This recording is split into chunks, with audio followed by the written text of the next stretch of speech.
Today we are talking about Fate Stay Night Heaven's Feel Volume 2. It's so wordy. It's so wordy. The weird part is, when you take a look at here, I never understood why the Stay Night is lowercase. I don't know why they do that, but they do. And the agenda for today looks like this. As you read the agenda, just so you know what's coming up, again, I do this now so that you know what I'm going to be talking about. It's been 5 days since its release, and I wanted to give it more time because this time around there is something weird happening, and I wanted to make sure I could verify that before I made a video talking about it. And I think I know what's happening. So again, here's the agenda. And what we're going to do is just take a look at the sealed product. So again, for this time around, there was only a booster box, no trial deck went with it. Just straight up booster box, pretty nice that way. At this point, we got 21 sellers on TCG Player at 72.72 being the lowest. It's a nice box. I got mine. Mine was a little dented in the corners, so it was a little sad, but outside of that, looks like a nice box. Nice box. There's also a playmat. You can find this at $25 on TCG Player.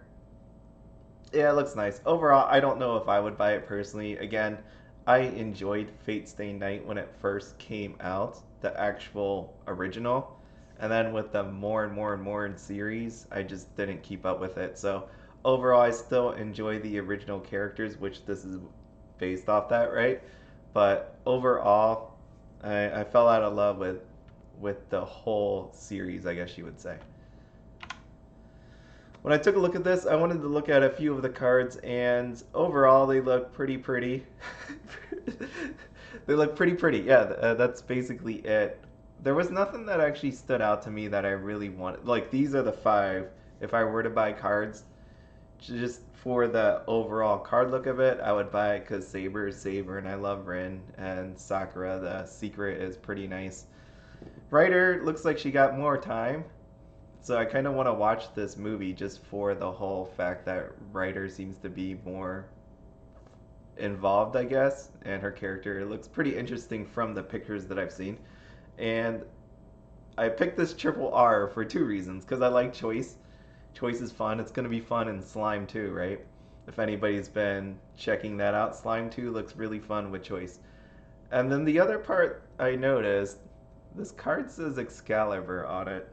Which, if you haven't seen my errata video, I go over Excalibur because this happened. We have Excalibur Morgan getting errata to add the name Excalibur. We got this one being Excalibur Morgan, even though it's Excalibur. And then they took that away, so now it's just plain Excalibur. And this card here uses Excalibur.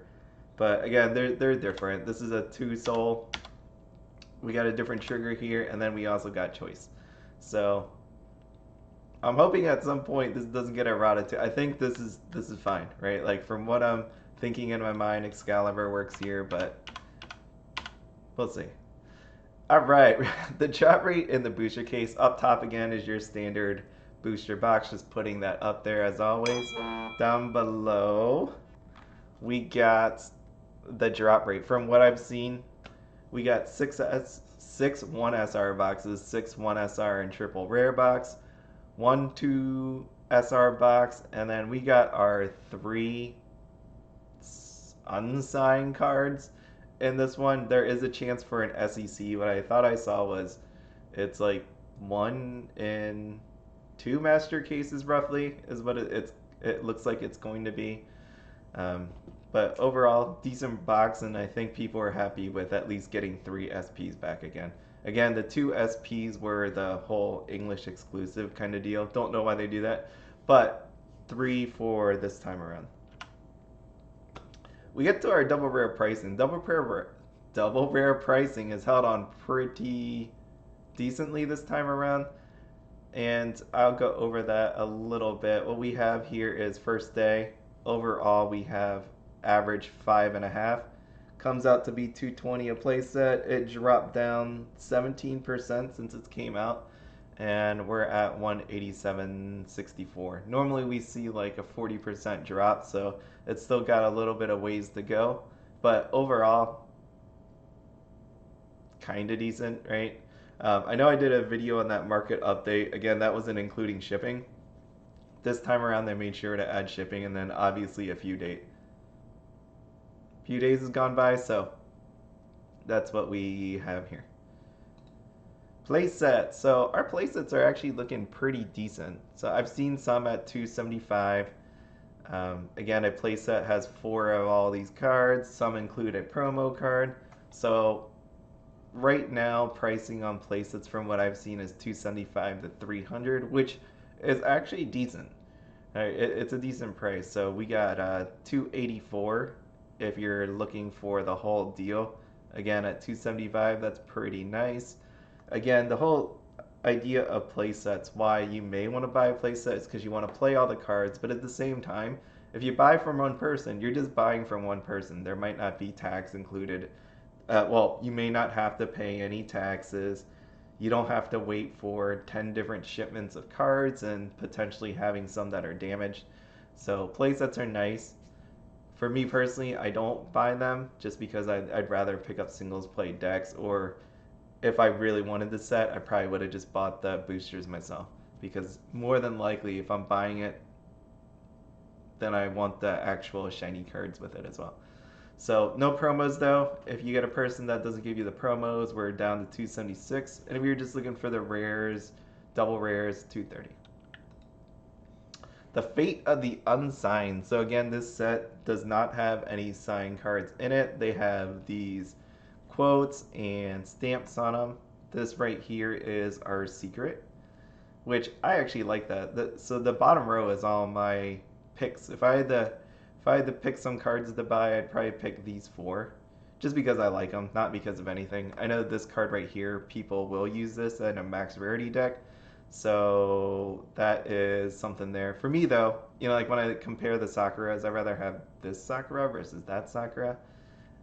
I know people will look at the price and say, well, they want this one, but you know what? I want the SEC. I think that'll be really cool. And overall, it's an SEC. You get the fancy gold foiling here around the numbers and all this good stuff. So overall, I would take the SEC over the other Sakura. So we get to our SP pricing, and what I always do is, thanks to people putting out their information, is I take a look at TCG Player, I take a look at the Facebook pre-orders, and then I take a look at the big site, which puts it out on that day later in the afternoon, and just compare the two. These were as of TCG Player prices as of yesterday. I was sitting there doing it yesterday. The Facebook actually got updated. When it says Facebook now, it was updated today. So I did it right before this video. And then also this big sites now pricing is right before this video.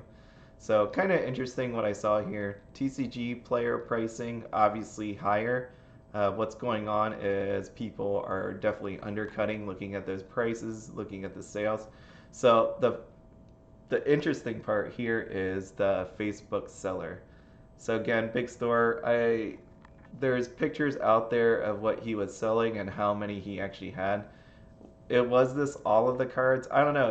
It didn't seem right to me that this is all of the cards just because this Rin was only 1, unless that's just luck. If that's just pure luck, holy crap, that you opened 7 master cases. You opened 7 master cases and got 1 Rin. So that number seemed a little off to me, but maybe that's just chances, right? Like that's a holy crap chance. That is pretty bad if that's actually true. So, anyways, if you take a look here, the interesting part is pre-orders last time around was 7 Deadly Sins was good, right? Pre-orders was good. This time around though, when we take a look at the pre-orders, it was not so good. So check it out. Sorry, someone just called me and now it's throwing me off. Anyways, pre-orders for Facebook was 325. Again, pre-order before it came out. When you take a look at the now, 220. And you can go down the line, right? You could just take a look at all these numbers. Down here is the SEC Sakura. It's really bad. So overall, when you take a look at the drops in all these, pre-ordering this time around was awful. I'll get back to the reason on why, but just see that pre-ordering isn't always the best thing, right? We know play sets normally take a dive. Now we're seeing SP prices taking a dive. The big site here is pretty awesome. When you take a look at these numbers overall, let's just say overall, he's held on to these prices pretty good. So when you take a look at his pricing, like if I were to, I'm not bashing one person over another, but again, if I were looking into buying pre-orders, you could pretty much go. The prices are higher than overall, like when you take a look at this person.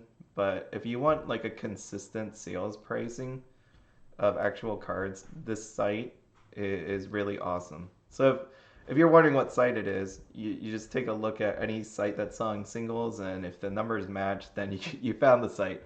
I think overall, like if I ever had to buy singles and I wanted to buy from a store, probably would buy from them just because of the consistency of the pricing. Okay, so I just brought this up here to compare UUT. I do this a lot, and the reason for this is just because I wanted to see the signed versus the unsigned pricing, if there's any sort of pattern that we're seeing here. As you can see here, 1 to 1. I know this dollars isn't 1 to 1 with yen, but we're just going to do that for ease of sake here. So 40 to 75, as you can see, all of them have gone up. I wouldn't say double the price. Some are roughly double, some are not. Like you could see this SEC here, 198 to 300. But it is good to just see a comparison to see if, right, like a signed card versus unsigned actually matters. And I also put the website up here just in case people do not know where UUT is. There you go. Okay, so overall, is this set profitable? I think it could be. The numbers on paper wise, it looks that way. So off here to the right is the different TCG player. These are the SPs, right? And I wrote last sold or what it could go for. So basically what I did was I compared the two, technically three, but the big site was always a little more expensive. If you take a look at the Facebook and the TCG player price, what I actually did was I took a look at the last sold on TCG player and came up with what I thought would be a realistic price. And then I took in consideration that big seller. So if the big seller was lower, I just used that as the actual price. So here are the different prices for the SPs. Here's the SEC. I took an average of SPs only, not SEC. Because again, I don't really have a confirmation on how much that SEC shows up. And if you factor that in, that lowers the average. So we're just going to go higher. We're going to go 198.95. So case 850, you sell a play set for 275 times 2, we get 550. Average here 596. Overall, we get 1146.85. Again, that's way more than what a case is. So you're already in profit, and you still have 17 SRs and 6 triple rares. If you throw in the promos, you got 16 of those. If you throw in the promos, you get to keep 12, right? If you don't throw it in, you get 16. So overall, set is profitable, like I said, on paper. What did I actually mean by that? So on paper is on paper. When we take a look at the supply, this is not Seven Deadly Sins 2.0. What this actually is a similar happening as Beaufree. Unfortunately, Beaufree was a pretty fun set. Volume 1, I know, was pretty popular as an anime. So overall, it had definitely demand after it came out because it had signed cards.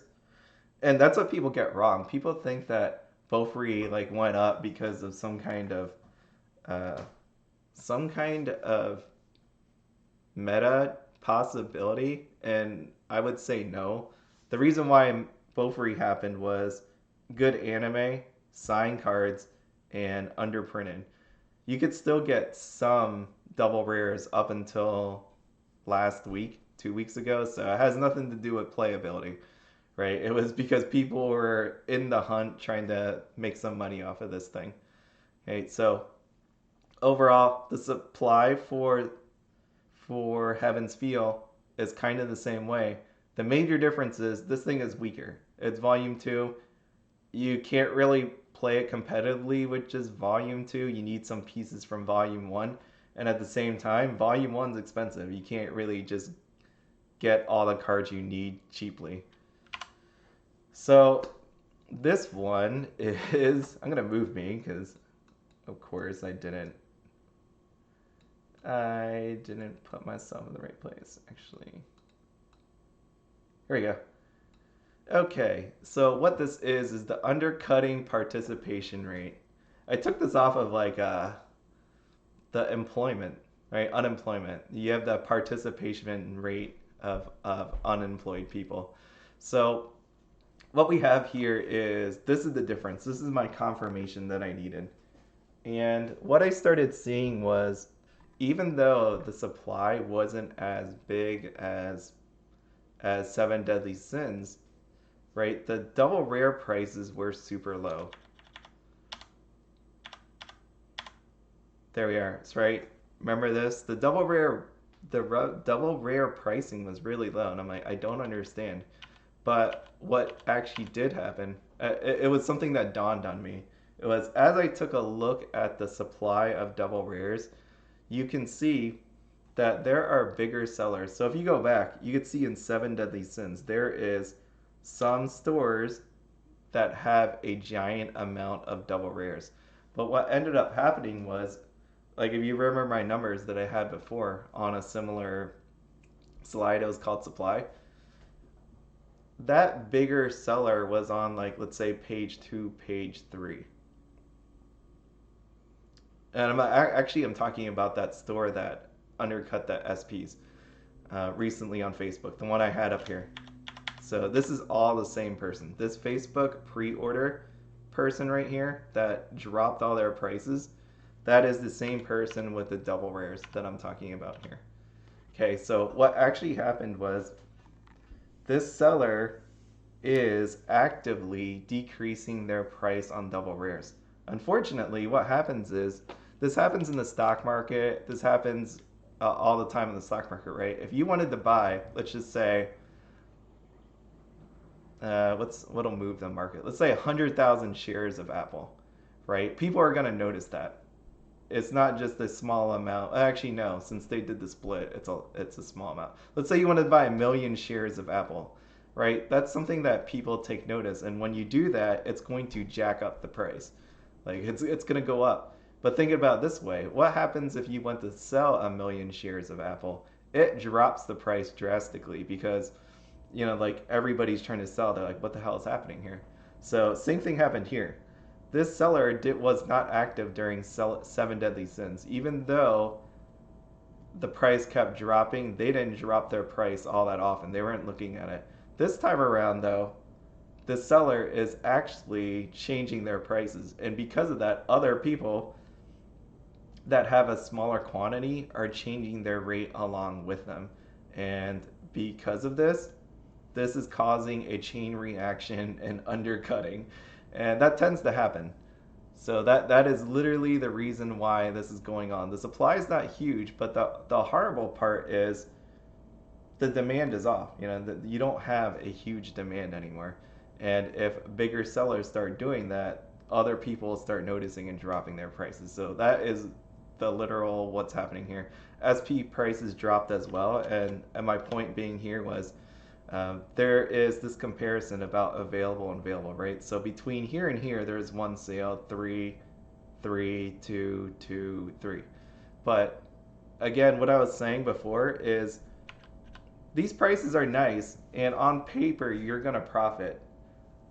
The big problem is can you actually sell it? And that's my point. So with the double rares, if you can't sell a playset, you're going to have to sell double rares individually. And what we see is, again, massive undercutting, SP's massive undercutting, because again, it doesn't matter if on paper you're able to make a profit. If you can't sell this thing, then you're not making a profit. You're still in the hole. So that is overall what's taking place right now. There are more people undercutting, and I completely imagine this is going to happen on a few of the sets going forward until people start finally giving up just because of all the supply that is out there. So, overall, what I want to sum up and say is this is from a slide that I say buy or invest in Heaven's Feel. I am still keeping that thought where this is a long term hold. If you want the singles, I would say go ahead and buy singles. What I mean, oh, by the way, what I mean by long term hold, sealed product only. Again, long term hold for me is I'm going to hold this until many, many years later. I'm not talking about, when I talk about this, I will never talk about short term. Never, ever, unless a reprint happens. Right? So, long term hold. Fate is a good anime series. I may not like it as much, but other people do. And I think it's good. If you wanted to buy some SPs or SECs, feel free. I don't want to get into all of that just because of the lack of signs. Just not. Overall, to me, it doesn't look. They look great, but at the same time, not having that sign is a huge issue. And overall, I would say I would still avoid place. That's me personally. But I will say this. I added this. I didn't have that before. I would say it could be okay. Based on the numbers that we saw before on that past slide, we know it drops 40%, but the supply is low. So there's going to be a happy medium at some point where these things will stop dropping and eventually go back up. So if you actually wanted Heaven's Feel, place that's not going to be too bad. You know, if you're looking for one at 275 or 250, that wouldn't be too far off, right? Like that seems like a decent price. The other time it's going to drop way further is if people get desperate. I don't know if this time around it's going to be as desperate. I haven't seen as many posts, let's say, of people selling sign cards. And if there's not a lot of people selling sign cards, that pretty much tells me the supply wasn't as big as other previous sets. Okay? Hopefully that helps. We'll talk about this more on in the next market update. Have a good one.